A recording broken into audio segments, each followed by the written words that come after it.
ନମସ୍କାର। ଆସନ୍ତୁ ଆଜି ଆମେ ଈଶ୍ୱରଙ୍କର ବିଚାରଧାରା କ୍ରମେ ସତ୍ୟ ବାକ୍ୟ ଅନୁସାରେ ମନୁଷ୍ୟ ହୃଦୟରେ କିପରି ଧନ ଈଶ୍ୱର ସାଜିଛି ସେ ବିଷୟରେ ଆମେ ଦେଖିବା। ମୋର ଜଣେ ଜେଜେବାପା ଥିଲେ, ସେ ସବୁବେଳେ କହୁଥିଲେ କି ଏ ପୃଥିବୀରେ ଟଙ୍କା ଠାରୁ ଆଉ କେହି ବଡ଼ ନାହାନ୍ତି।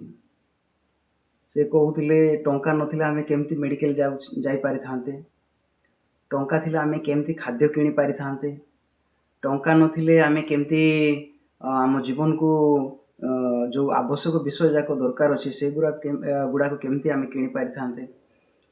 ତ ଏ ବିଷୟ ଯେତେବେଳେ ମୁଁ ଶୁଣୁଥିଲି, ମୁଁ କହିବା ପାଇଁ ଚାହୁଁଥିଲି ଟଙ୍କା ଠାରୁ ଈଶ୍ୱର ବଡ଼। ନିଶ୍ଚିତ ଭାବେ ସେ ମୋର ଜେଜେବାପାଙ୍କର ହୃଦୟ ପ୍ରକାଶ ପାଉଥିଲା କି ତାଙ୍କ ଭିତରେ ସେ ଯଦିଓ ବି ଈଶ୍ୱରଙ୍କୁ ବିଶ୍ୱାସ କରୁଥିଲେ, ଖ୍ରୀଷ୍ଟିଆନ ହେଇଥିଲେ, କିନ୍ତୁ ତାଙ୍କର ହୃଦୟର ସତ କଥା ସେ ପ୍ରକାଶ କଲେ। କାରଣ ସେ ଯେତେବେଳେ ଅନୁମାନ ଲଗାଇଲେ, ଯେତେବେଳେ ଚିନ୍ତା କରୁଥିଲେ ମନୁଷ୍ୟର ଦୃଷ୍ଟିକୋଣ ଅନୁସାରେ ପୃଥିବୀରେ ଯେହେତୁ ଆମେ ବାସ କରୁଛୁ, ତ ଟଙ୍କା ଥିଲେ ସବୁ ବିଷୟ ହେଇପାରୁଛି। ସେଥିପାଇଁ ସେ ବିଚାରଧାରାକୁ ପ୍ରକାଶ କଲେ ଟଙ୍କା ଠାରୁ ଆଉ କେହି ବଡ଼ ନାହିଁ। ତ ସତରେ ଯେତେବେଳେ ମୁଁ ଏ କଥା ଶୁଣୁଥିଲି, ମୁଁ କହିବା ପାଇଁ ଚାହୁଁଥିଲି ଯେ ନାଇଁ, ଟଙ୍କା ଠାରୁ ଈଶ୍ୱର ବଡ଼। ହଁ, ସତରେ ମୁଁ କହିବା ପାଇଁ ଚାହୁଁଥିଲି ତାହା, କିନ୍ତୁ ମୋ ଭିତରେ କ'ଣ ସବୁ ରହିଅଛି ତାହା ମୁଁ କେବେ ହେଲେ ଅନୁସନ୍ଧାନ କରିପାରୁନଥିଲି। ମୁଁ ଜ୍ଞାନରେ ଜାଣିଛି ନାଇଁ, ଟଙ୍କା ଠାରୁ ଧନରତ୍ନ ଠାରୁ ଈଶ୍ୱର ବଡ଼, କାରଣ ଈଶ୍ୱର ପୃଥିବୀ ସୃଷ୍ଟି କରିଛନ୍ତି। କିନ୍ତୁ ମୋର ହୃଦୟର ଗଭୀରତମ ସ୍ଥାନରେ କ'ଣ ବାସ କରୁଥିଲା, କ'ଣ ବାସ କରୁଛି, ସେ ବିଷୟ ମୁଁ କେବେ ହେଲେ ବୁଝିପାରୁନଥିଲି। ଆଜି ମଧ୍ୟ ବୁଝିବାଟା ମୋତେ କଷ୍ଟ ଅଛି ଅନେକ ବିଷୟରେ। ତ ମନୁଷ୍ୟର ହୃଦୟକୁ ଯଦି ଆମେ ଦେଖିବା, ମନୁଷ୍ୟ ସବୁବେଳେ କ'ଣ ଖୋଜି ବୁଲୁଛି। ବାଇବେଲରେ କ'ଣ ଲେଖା ଅଛି, ଗୋଟେ ବାକ୍ୟ ପଢ଼ିବି, ଆପଣଙ୍କୁ ଶୁଣେଇବି। ମାଥ୍ୟୁ ପୁସ୍ତକ 6 ପର୍ବ ତାର 31 ଆଉ 32 ପଦ ମୁଁ ପଢ଼ୁଛି। ଏଣୁ କ'ଣ ଖାଇବା ଅବା କ'ଣ ପିନ୍ଧିବା, କି ଅବା କ'ଣ ପିଇବା ଅବା କି ଅବା କ'ଣ ପିନ୍ଧିବା, ଏହା କହି ଚିନ୍ତିତ ହୁଅ ନାହିଁ। କାରଣ ବିଜାତିମାନେ ଏହିସବୁ ବିଷୟ ଖୋଜି ବୁଲନ୍ତି। ଆଉ ଏହି ସମସ୍ତ ବିଷୟ ଯେ ତୁମମାନଙ୍କର ପ୍ରୟୋଜନ, ତାହା ତୁମମାନଙ୍କ ସ୍ୱର୍ଗସ୍ଥ ପିତା ଜାଣନ୍ତି। ତ ମୋ ହୃଦୟକୁ ଯେତେବେଳେ ଅନୁସନ୍ଧାନ କରାଯିବ, ସେଠି କ'ଣ ବାସ କରୁଛି, କ'ଣ ପିନ୍ଧିବା, କ'ଣ ଖାଇବା, କି ପ୍ରକାର ବଞ୍ଚିବା, ଗାଡ଼ି କିଣିବା କିମ୍ବା ଘର ବନେଇବା, ତ ଦୁନିଆରେ ଯାହା ଯାହା ମୋତେ ଆବଶ୍ୟକ ଅଛି, ସେଇ ସବୁ ବିଷୟ ହିଁ ମୋ ହୃଦୟରେ ପରିପୂର୍ଣ୍ଣ ମାତ୍ରାରେ କାର୍ଯ୍ୟ କରୁଛି। ତ ଯେତେବେଳେ ମୋ ହୃଦୟରେ ସେଇ ବିଷୟ ବସା ବାନ୍ଧିଛି, ତ ସେଇ ବିଷୟ ହିଁ ମୋ ଠାରେ ବଡ଼। କିନ୍ତୁ ମୁଁ ଯେତେବେଳେ ଜ୍ଞାନରେ ଜାଣିଥିଲି କି ଈଶ୍ୱର ବଡ଼, ସେଥିପାଇଁ ସେ ମୋର ଜେଜେବାପାକୁ ମୁଁ କହିବା ପାଇଁ ଚାହୁଁଥିଲି, ନାଇଁ, ଧନ ଠାରୁ ମଧ୍ୟ ଈଶ୍ୱର ବଡ଼। କିନ୍ତୁ ମୋ ହୃଦୟରେ ମୁଁ କହୁଛି ସିନା ଧନ ଠାରୁ ଈଶ୍ୱର ବଡ଼, କିନ୍ତୁ ମୋ ହୃଦୟରେ ଧନ ହିଁ ବଡ଼। ତ ଯେତେବେଳେ ଏ ବିଷୟ ଯାକ ମୁଁ ଦେଖୁଛି, ସେଠି ମୋର ହୃଦୟ ପ୍ରକାଶ ପାଉଛି। ସେ ମୋର ଜେଜେବାପା ତା ହୃଦୟକୁ ପ୍ରକାଶ କଲେ। କିନ୍ତୁ ମୁଁ ଜଣେ ଲୋକ, ଯଦିଓ ବି ମୋ ଭିତରେ ଧନ ପାଇଁ ଅଭିଳାଷା ଅଛି, ଧନ ପାଇଁ ଆସକ୍ତ ଅଛି, ଧନ ମାନ ସମ୍ମାନ ପାଇବା ପାଇଁ ମୁଁ ସବୁ କ୍ଷେତ୍ରରେ ହାତ ଦେଉଛି, କିନ୍ତୁ ମୁଁ ଜ୍ଞାନରେ ଯାହା ଜାଣିଛି ତାକୁ ମୁଁ ମୋର ପରିଚୟ ଭାବେ ମୁଁ ପ୍ରକାଶ କରିବା ପାଇଁ ଚାହୁଁଛି। ସେଥିପାଇଁ ମୋ ପାଖରେ ଯେଉଁ ଲୋଭ ଅଛି ତାକୁ ମୁଁ ଢାଙ୍କିକି ବଞ୍ଚିବା ପାଇଁ ଚାହୁଁଛି। ତ ସତ୍ୟ କ'ଣ, ମୋ ଭିତରେ ଲୋଭ ଅଛି। ଲୋଭ ଗୋଟେ ବିଷୟ ପ୍ରତ୍ୟେକ ଲୋକଙ୍କ ଭିତରେ ଅଛି, ଆଉ ଲୋଭ ସମୟ କ୍ରମେ ସେ କାର୍ଯ୍ୟ କରୁଛି। ସମସ୍ୟା, ସମୟ, ପରିସ୍ଥିତି ଅନୁସାରେ ଲୋଭ କାର୍ଯ୍ୟ କରେ। ସେଠାରେ ଯୀଶୁଙ୍କ ସମୟରେ ଜଣେ ଧନୀ ଯୁବା ଆସିକି ଯୀଶୁଙ୍କୁ ପଚାରୁଛନ୍ତି, ହେ ଗୁରୁ, ଅନନ୍ତ ଜୀବନର ଅଧିକାରୀ ହେବା ନିମନ୍ତେ ମୁଁ କେଉଁ ସତ୍କର୍ମ କରିବି? ତ ଏ ଧନୀ ଯୁବା ନିଶ୍ଚିତ ଭାବେ ଗୋଟେ ଭଲ ପରିବାର ଥିଲେ, ଆଉ ସେ ହୁଏତ ଚୋରି କରିନଥିବେ କିମ୍ବା ବ୍ୟଭିଚାର କରିନଥିବେ, ଏମିତି ଈଶ୍ୱରଙ୍କର ବିଧି ବ୍ୟବସ୍ଥାକୁ ସେ ପାଳନ କରିକି ଆସୁଥିଲେ।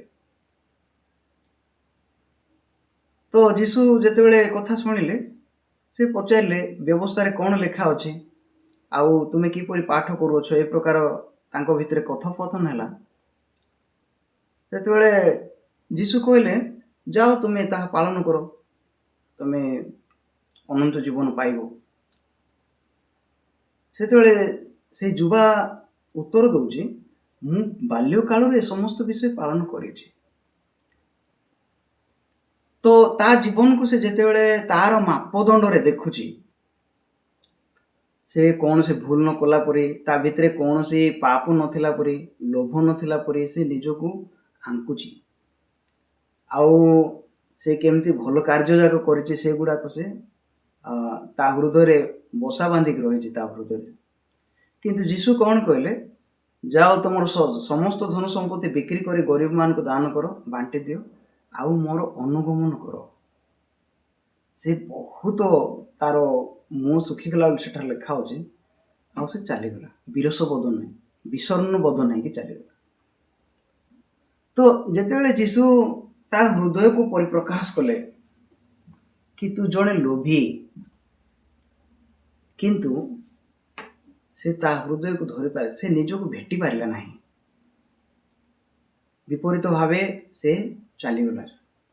ତ ପରମେଶ୍ୱର ଆମମାନଙ୍କୁ ସବୁବେଳେ ପରିସ୍ଥିତି ତାଙ୍କର ବାକ୍ୟ ଦ୍ୱାରା ଆମେ ଯେମିତି ନିଜକୁ ଭେଟି ପାରିବା, ସେଥିପାଇଁ ଅନେକ ପରିସ୍ଥିତି ଦିଅନ୍ତି ତାଙ୍କର ବାକ୍ୟ ମଧ୍ୟ। ଯଦିଓ ବି ଯୀଶୁ କହିଲେ ସେ ଯୁବାକୁ, ସେ ଯଦି ଭେଟିଥାନ୍ତା ମୁଁ ଜଣେ ଲୋଭୀ, ଆଉ ଏ ଲୋଭର ହୃଦୟକୁ କେବେ ଫିଙ୍ଗା ଯାଇପାରିବ ନାହିଁ। କାରଣ ସତ ଚେଷ୍ଟା କଲେ ମଧ୍ୟ ଜଣେ ଲୋଭ ନ କରିକି ପୃଥିବୀରେ ବଞ୍ଚିପାରିବ ନାହିଁ। ତାର କୌଣସି ସମାଧାନ ହିଁ ନାହିଁ। ଯଦିଓ ଲୋକ ଜଙ୍ଗଲରେ ବାସ କରିବ, ସମାଜରୁ ବାହାରେ ବାସ କରିବ, ତଥାପି ତା ହୃଦୟରେ ଯେଉଁ ଲୋଭ ଅଛି ତାକୁ କେବେ ଫିଙ୍ଗା ଯାଇପାରିବ ନାହିଁ। ଏଇଟା ମନୁଷ୍ୟର ଶରୀର ସହିତ ଅଙ୍ଗାଙ୍ଗୀ ଭାବେ ଜଡ଼ିତ। ତ ଏ ସତ୍ୟକୁ ଯେଉଁ ଲୋକମାନେ ଜାଣିନାହାନ୍ତି, ସେମାନେ ଭାବୁଛନ୍ତି ଆମେ ଲୋଭରୁ ଦୂର ହେଇପାରିବୁ, ଆମେ ଚେଷ୍ଟା କଲେ ଲୋଭ ନ କରିକି ରହିପାରିବୁ। ତ ଏଇ ପ୍ରକାର ବିଷୟ ଚିନ୍ତା କରନ୍ତି ସେମାନେ। କିନ୍ତୁ ଯେତେବେଳେ ମୁଁ ବାଇବେଲ ପଢ଼ୁଛି, ବାଇବେଲର ବାକ୍ୟ ଶୁଣୁଛି, ମୁଁ ଜାଣିପାରୁଛି ଯେ ଲୋଭକୁ କେହି ମଧ୍ୟ ପୃଥିବୀରେ ଜୟ କରିପାରିବେ ନାହିଁ। କାରଣ ଯେତେବେଳେ ପରିସ୍ଥିତି ଆସିବ, ପରିବେଶର ପରିବର୍ତ୍ତନ ଆସିବ, ସେତେବେଳେ ଲୋଭ ଠିକ୍ ଜାଗାରେ କାର୍ଯ୍ୟ କରିବ। ତ ଏଠି କ'ଣ ଲେଖା ହେଇଛି, କାରଣ ବିଜାତିମାନେ ଏଇସବୁ ବିଷୟ ଖୋଜି ବୁଲନ୍ତି। ତ ଆମ ହୃଦୟକୁ ଯଦି ଦେଖିବା, ସତେ ଆମେ କ'ଣ ଟଙ୍କା ପାଇବା ପାଇଁ, ଧନରତ୍ନ ପାଇବା ପାଇଁ ଆମ ହୃଦୟରେ କ'ଣ ଖୋଜି ବୁଲୁନୁ କି? ଅନେକ ଲୋକ ଅଛନ୍ତି, ଯଦିଓ ବି ସେମାନଙ୍କର ହୃଦୟରେ ଏ ପ୍ରକାର ବିଷୟ ପରିପୂର୍ଣ୍ଣ ମାତ୍ରାରେ କାର୍ଯ୍ୟ କରୁଛି, କିନ୍ତୁ ବାହିକ ଭାବେ ସେମାନେ ଲୋଭବିହୀନ ଭାବେ ପରିପ୍ରକାଶ ପାଆନ୍ତି, ଲୋଭ ନଥିଲା ପରି ଆଚରଣ କରନ୍ତି। ଏଇଟା କପଟି ଆଚରଣ।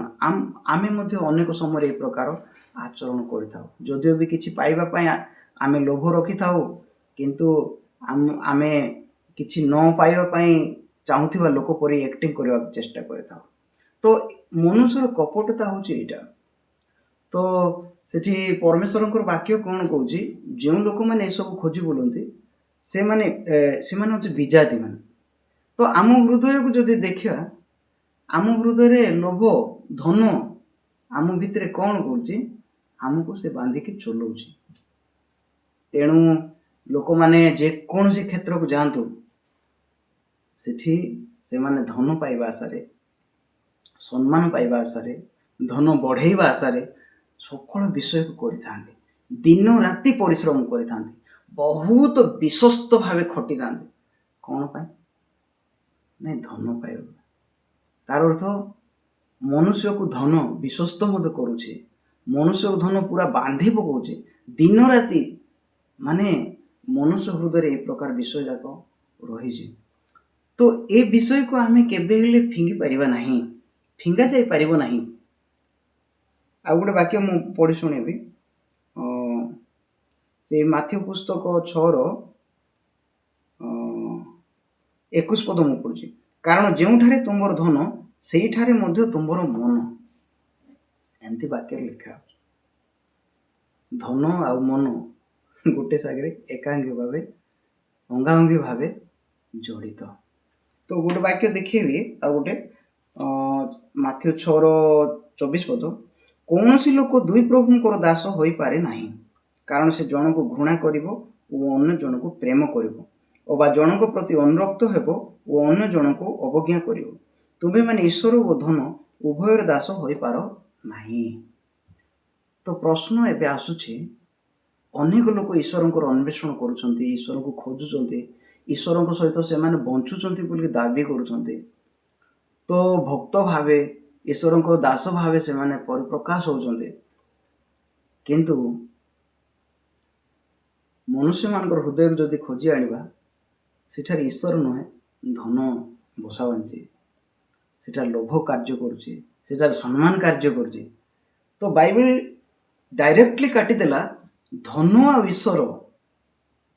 ଜଣେ ଲୋକ ଧନ ପ୍ରତି ଆସକ୍ତ ଅଛି, ଫେର ଈଶ୍ୱରଙ୍କର ସେବା କାର୍ଯ୍ୟ କରୁଛି। ଏଠି କ'ଣ ଲେଖା ହେଇଛି? ତୁମ୍ଭେମାନେ ଈଶ୍ୱର ଓ ଧନ ଉଭୟର ଦାସ ହୋଇପାର ନାହିଁ। ତ ମନୁଷ୍ୟ କେବେ ହେଲେ ଈଶ୍ୱରଙ୍କର ଦାସ ହେଇପାରିବ ନାହିଁ, କାରଣ ସେ ଜନ୍ମରୁ ହିଁ ଧନର ଦାସ ଅଟେ। ଯଦିଓ ବି ଅନେକ ଲୋକ ଅନେକ ସମୟରେ ଧନ ପ୍ରତି ଆସକ୍ତ ନଥିଲା ପରି, ଲୋଭୀ ନହେବା ପରି ପ୍ରକାଶ ପାଇଥାନ୍ତି, କିନ୍ତୁ ନିଶ୍ଚିତ ଭାବେ ସେମାନଙ୍କ ହୃଦୟରେ ମଧ୍ୟ ଧନର ଲୋଭ ଅଛି, କିନ୍ତୁ ତାହା କୌଣସି ସମୟରେ ପରିପ୍ରକାଶ ପାଏ ନାହିଁ। ତ ମନୁଷ୍ୟ କ'ଣ ଚିନ୍ତା କରେ? ମୁଁ ଚାହିଁଲେ, ମୁଁ ଚେଷ୍ଟା କଲେ ନିଶ୍ଚିତ ଭାବେ ମୋ ଲୋଭକୁ ମୁଁ ରୋକିପାରିବି। ସେଥିପାଇଁ ଅନେକ ଲୋକ ନିଜର ଶରୀରକୁ ଯନ୍ତ୍ରଣା ଦେଇକି, ନିଜେ ବସ୍ତ୍ର ନ ପିନ୍ଧିକି, ଆଉ ଏମିତିରେ ଶରୀରକୁ କଷ୍ଟ ଦେଇକି ସେମାନେ ଜଗତକୁ ଦେଖାଇବା ପାଇଁ ଚାହୁଁଛନ୍ତି କି ଆମେମାନେ ଲୋଭରୁ ବାହାରିଛୁ, ଲୋଭ ଆମ ଭିତରେ ନାହିଁ, ଆମେ ଲୋଭ ଠାରୁ ମୁକ୍ତ ଅଛୁ। କିନ୍ତୁ ମନୁଷ୍ୟ କେବେ ହେଲେ ଲୋଭକୁ ପରିତ୍ୟାଗ କରିକି ବଞ୍ଚିପାରିବ ନାହିଁ। ଧନ ପ୍ରତି ଯେଉଁ ଲୋଭ ଅଛି ମନୁଷ୍ୟ ହୃଦୟରେ, ତାକୁ କେବେ ଫିଙ୍ଗା ଯାଇପାରିବ ନାହିଁ। ମନୁଷ୍ୟ କେବେ ପରିବର୍ତ୍ତନ ହେଇପାରିବ ନାହିଁ। ତ ଏଠି ଲେଖା ହେଇଛି କ'ଣ? ତୁମ୍ଭେମାନେ ଈଶ୍ୱର ଓ ଧନ ଉଭୟର ଦାସ ହୋଇପାର ନାହିଁ। ତ ପରମେଶ୍ୱର କ'ଣ କହୁଛନ୍ତି? ଗୋଟେ ମନୁଷ୍ୟ ଯଦି ଧନର ଦାସ, ତେବେ ସେ ଈଶ୍ୱରଙ୍କ ଦାସ ହେଇପାରିବ ନାହିଁ। କିନ୍ତୁ ଆମ ହୃଦୟରେ କ'ଣ ଚିନ୍ତା କରୁଛୁ? ହଁ, ଆମେ ଈଶ୍ୱରଙ୍କର ଦାସ ମଧ୍ୟ, ଆଉ ଧନ ମଧ୍ୟ ସେ କ୍ଷେତ୍ରରେ ଆମେ ଉପାର୍ଜନ କରିବା। ସେଥିପାଇଁ ଲୋକମାନେ ଅଛନ୍ତି ଈଶ୍ୱରଙ୍କ ନାମରେ, ଈଶ୍ୱରଙ୍କ ରାସ୍ତାରେ, ଈଶ୍ୱରଙ୍କର ବାକ୍ୟରେ ସେମାନେ ସବୁ ଧନ ଲାଭ କରିଥାନ୍ତି।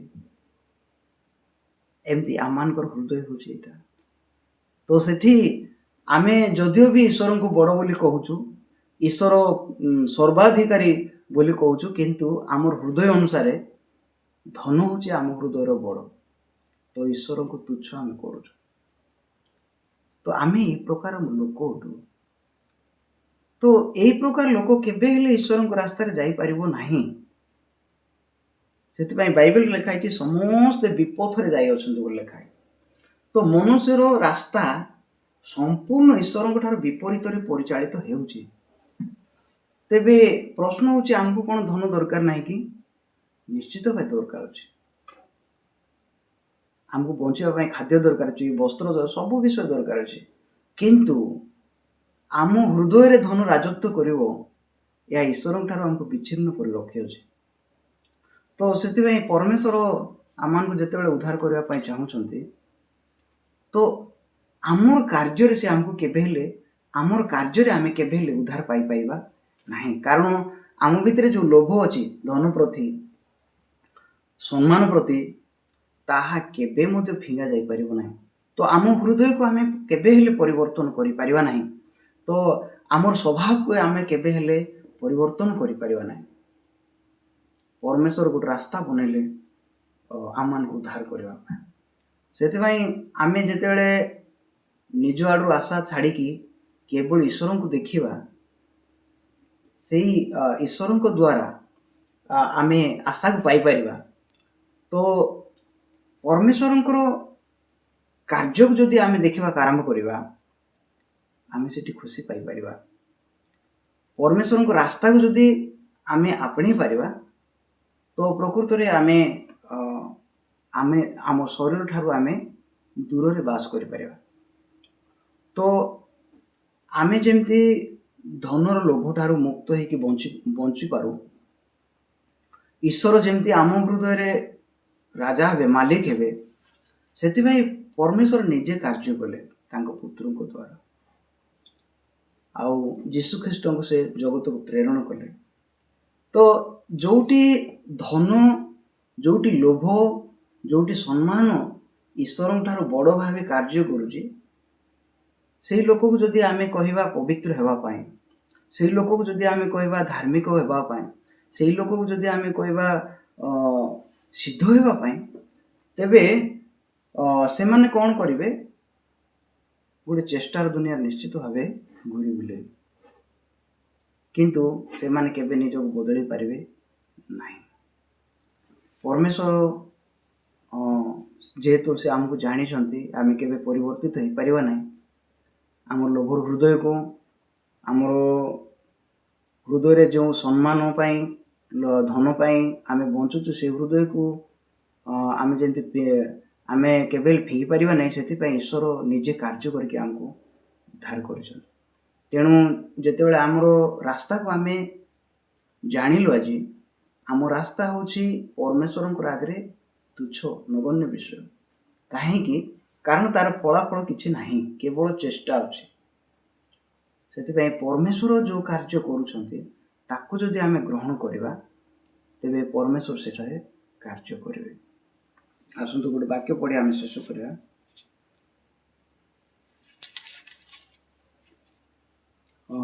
मु पढ़ुची रोमियो पुस्तक 8 पर्व जावा। रोमियो 8:32 पद मु पढ़ुची। रोमियो 8:32 जे अपना पुत्र को सुधा रक्षा कले नहीं मात्र आम समस्त निमंते ताहांको समर्पण कले से किपरि ताहांको सहित मध्य समस्त विषय आम को अनुग्रह रे दान न करिवे। तो ईश्वर कौन कले आम को उद्धार करने तांकर एकमात्र पुत्र यीशु ख्रीष्ट को बलि चढ़ेले क्रूस रे आ बलि चढ़े कौन करछंती आमानकर पाप आमानकर अपराध आमानकर समस्त विफलता आमानकर समस्त विषय को से कौन करछंती क्रूस रे समाप्त करियछंती। तो परमेश्वर सहित जितेबाला आमे परमेश्वर कार्य जितेबाला आमे ग्रहण करूछु सेठी वाक्य भितर कौन लिखा है से आमान को निमंते तांको पुत्र को देले तार अर्थ कौन आमानकर समस्यार समाधान निमंते आमर पापर परिणाम तांको उपरे वर्तिला आमानकर अबाध्यतार परिणाम तांको उपरे वर्तिला। तो जो वाक्य भितर आम देखुचु ईश्वर आम ईश्वर कार्य निजे कार्य करके आमको उद्धार करिसंते। जीशु ईश्वर निजे कार्य करके आमको पवित्र करिसंते। तो एटा गोटे विषय जहाँकि आम ठारू केबे हो नहीं। आमे धन लोभी आमे सम्मान पाइबा लोक आमको जदि पवित्र हेबार को कुहाजिबो तेबे आमे जीवन सारा चेष्टा करिबा सिना आमे केबे पवित्र हो पारिबा नहीं। सेथिपाई जीशु आसे निज रक्त को झरैकी निजर जीवन को देकी आमको से पवित्र करिसंते। तेणु एब्री 10:10 पद लिखा है जीशु ख्रीष्ट शरीर एकाथर के उत्सर्गीकृत हेबा द्वारा से ही इच्छा हेतु आम्भे माने पवित्रीकृत होइअछु। तो जेतेबेले आमे केवल ईश्वर को देखिबा, केवल जीशु ख्रीष्ट को अनेबा, सेठारे ईश्वर हृदय रे आमान को से कौन कहउछंती, आमान होछु पवित्र। काहे कि ईश्वर जेतेबेले हमको देखुछंती, आमे गोटे धनलोभी लोक, आमे गोटे सम्मान पाइबा सब बेले चेष्टा करुथिबा लोक माने, आमे जे कौन से कर्म करिबा ता भितरे लोभ अछि, ता भितरे आमर स्वार्थता अछि, स्वार्थवादी लोक जाका। सेतिबाई परमेश्वर आम उपरे केबे निर्भर करले नाही, आम ठार से किछि आशा कले नाही, तेणु से तांकर एकमात्र पुत्र को बलि चढ़ाइले, एकमात्र पुत्र को दान कले। जेतेबेले पुत्र को भितरे हमको देखुछंती, से आमान को पवित्र देखुछंती, कारण जीशु ख्रीष्ट आमानकर समस्त पाप समस्यार समाधान क्रूसरे करियछंती, तेणु से हमको पवित्र घोषणा करिछंती। जीशु ख्रीष्ट शरीर एकाथर के उत्सर्गीकृत हेबा द्वारा से इच्छा हेतु आमे माने पवित्रीकृत हेइछु। तो जेतेबेले आमे जीशु को ग्रहण करूछु, जेतेबेले वाक्य आमे देखुछु, आमे पवित्र करा जाइअछु, एहा ही विश्वास। जेतेबेले आमे ईश्वर सहित एक होउछु, सेटार वाक्य एहा मते लिखा है से 8:32 पद पढ़ुछु, आम समस्त निमंते ताहांको समर्पण कले, से किपरि ताहांको सहित मध्य समस्त विषय आमान को अनुग्रह रे दान न करिवे। तो परमेश्वर वाक्य लिखा है जीशु को ठारे सकल विषय को परमेश्वर दे सारी। तार अर्थ कौन, जीशु होचंती सुसमाचार, आ सुसमाचार भितरे आमर धन, आमर जन, आमर सकल शरीर, आमर घर द्वार, स्त्री पिला छुआ, आमर जाबतीय जहा विषय सुसमाचार भितरे परमेश्वर दे सारी। तेणु बाइबल कौन लिखा है गोटे वाक्य पढ़ा शेष करा, सरी आउ टिके गली से माथी पुस्तक को जीवा, माथी पुस्तक गोटे वाक्य पढ़ी आम शेष करवा। माथी पुस्तक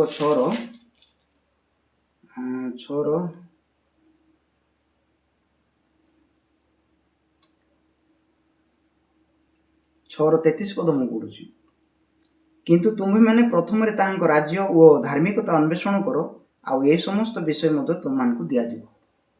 ताहांको धार्मिकता ख्रीष्टों ठारे अछि, ताहांको राज्य ख्रीष्टों ठारे अछि। ख्रीष्ट किए? सुसमाचार।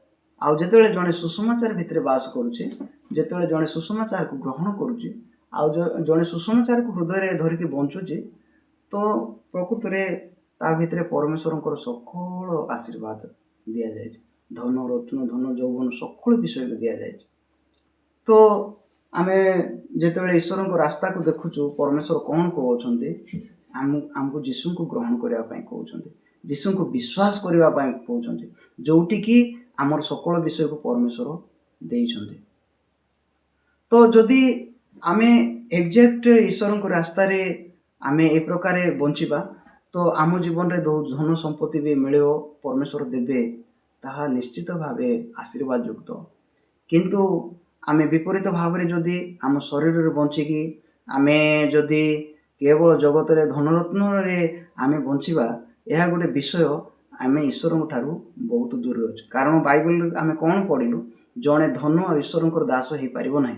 जदि आमे धनर दास, तेबे सेठारे बाइबल कौन कहउछि, धन लोभी माने नरक जीवे बोली लिखा है, से माने ईश्वर राज्यर योग्य नुहे बोली लिखा है। तो परमेश्वर आमान को, आम हृदय को, आम रास्ता को फिंगिकी आमे जेमती जीशु ख्रीष्ट को ग्रहण करवा, यह से इच्छा करुचंती। आउ जीशु ख्रीष्ट भितरे परमेश्वर आमान को पवित्र करिसंती, धार्मिक करिसंती, सिद्ध मध्य करिसंती, आउ सकल आशीर्वाद को दे सारिसंती। से आशीर्वाद भितरे आमर संसार रे जहा आवश्यक विषय सकल विषय से दे सारिसंती। तो यह होची चिरंतन सत्य आ ईश्वर को रास्ता। तेणु आमे जीशु ठारे विश्वास करके आम जीवन आरंभ करने दरकार अछि। धन्यवाद।